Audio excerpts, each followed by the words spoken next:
let's have a look at the top tab, prescribing guidelines. We have lots of prescribing guidelines on the BEST website, but on this top tab are the ones you're going to need to use most frequently. Again, they've been divided up into the most popular: eyes, respiratory, cardiovascular, gastro, urology, MSK, pain, palliative care. Some of the commonest ones that are used that top everything is the antibiotic guidelines. And whenever I've shown this to anybody, they're like, oh, I wish I knew about this before. So let's have a look. It's been divided up: upper respiratory, lower urinary, genital, GI, eye, skin. It's even got what we need to give for threadworm. Pelvic inflammatory. If you click on it, the hyperlink will take you straight onto the actual prescribing content. Antidepressant switching and withdrawal guidelines. Diabetes treatment algorithm. When to give which group of medications in diabetes. Emollients. What are the various ones available.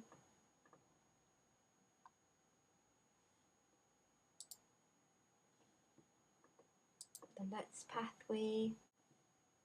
Okay, so this is the diagnosis bit, and then this tells you what we need to prescribe, and this is first line, second line, and the cost of each one. And what tops everything is the vitamin D summary. Believe it or not, this is one of the most accessed documents in the whole of the website.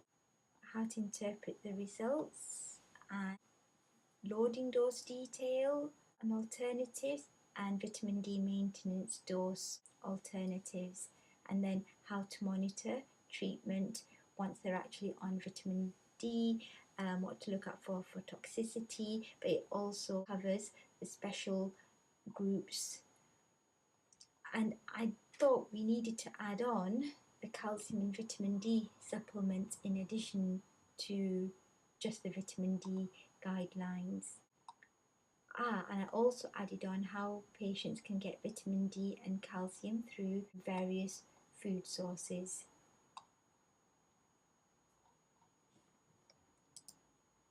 And just out of interest, it was because of vitamin D guidelines and people always giving me different guidelines that I made the BEST website in the first place. They were all singing from the same hymn sheet. So let's look at antiemetic. This has recently been updated to include prescribing in pregnancy, and there are lots of appendices further down.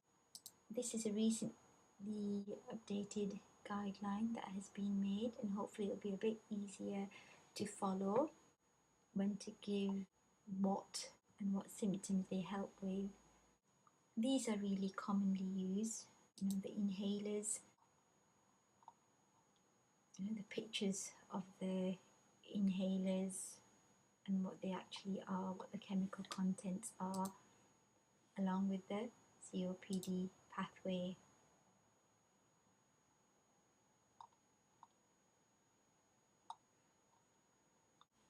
Right, same with asthma. Another very commonly used one, where is it? The blood pressure algorithm. It might look busy to begin with, but this is the main section. I look at this in terms of diagnosing hypertension on clinic recordings, home blood pressure recordings, and what are the blood pressure targets for normal, over 80 diabetics, and CKD. And this is about how to measure the blood pressure, how to assess end organ damage, and about the treatments. Dyspepsia, irritable bowel syndrome, what are the treatments to give and when to refer, infant formula algorithms, and how many tins to give. Because generally, I was told as GPs we don't give enough. Laxative guidelines.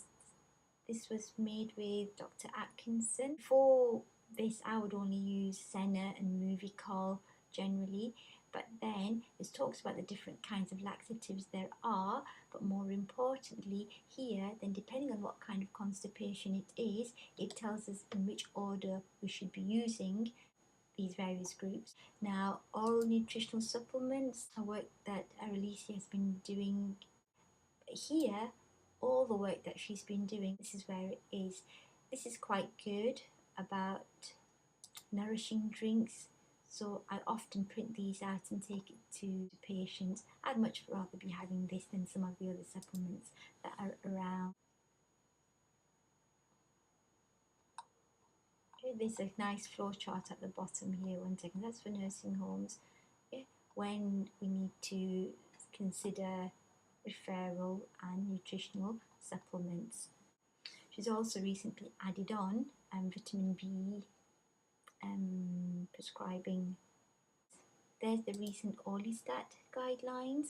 The actual what we need to follow is in the appendix right at the bottom there. We've talked about LUT, overactive bladder in women, what to give first line, second line, when to refer. These are quite useful. So here you've got the UK MEC contraception summary table. So for example, somebody who's breastfeeding under 6 weeks postpartum. So of course we would never give the combined hormonal contraception because it's 4, which means the harm is greater than the benefit. But it covers so age, breastfeeding or not, post-abortion, smoking. That's quite a good one, huh?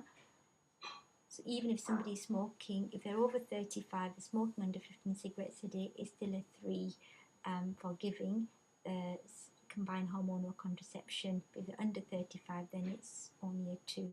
BMI, obesity, want to give. So that's another useful one. You get more guidelines there.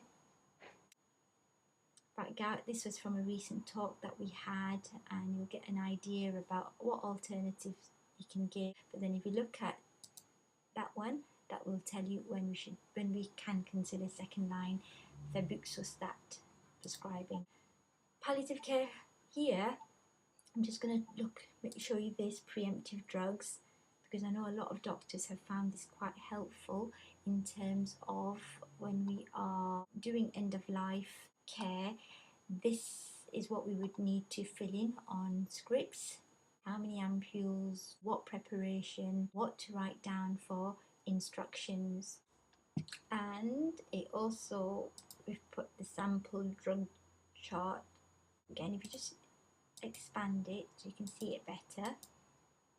On your computer, this plus sign will be in different places. So it tells you what to put and where.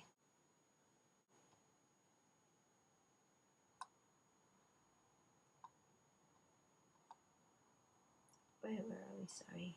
So midazolam, hyoscine, we've got your morphine and haloperidol, and then it talks about the syringe driver as well. Where's the syringe driver? Let's have a look. So it tells you how to write the syringe driver chart.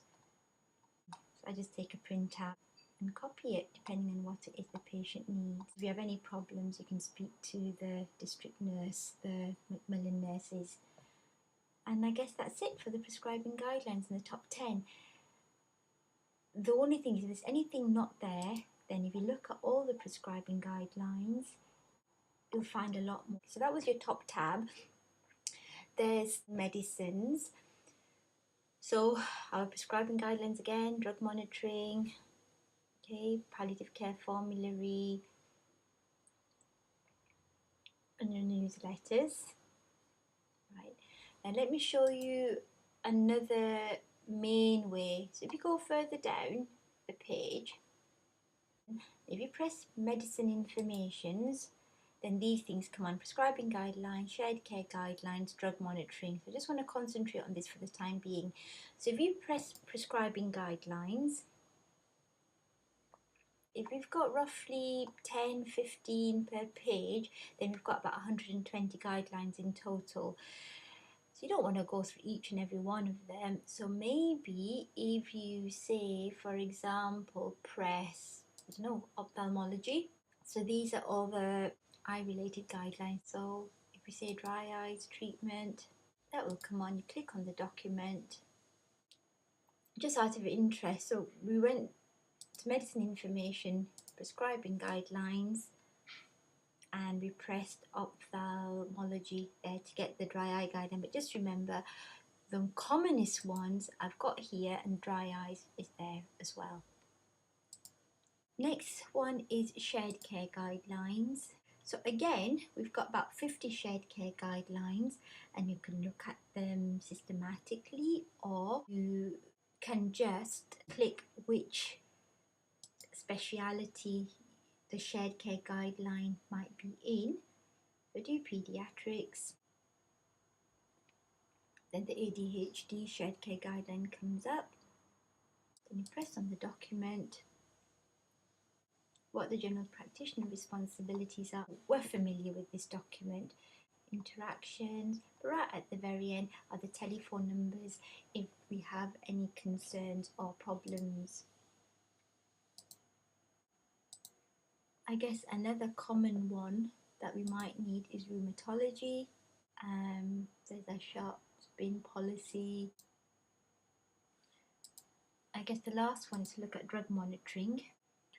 Right, so this is, if you just hover over it, you can just look at all the documents, or what I've tried to do is I've tried to categorize them. So for example, amiodarone,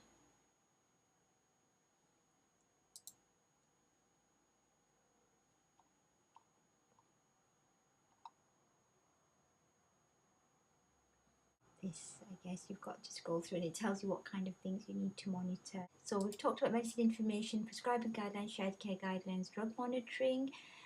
We had a look at the top tab, prescribing guidelines, and another place where you find more medicines management information is this page here. So they've got area prescribing committee, they've got all their newsletters here for you to have a look at.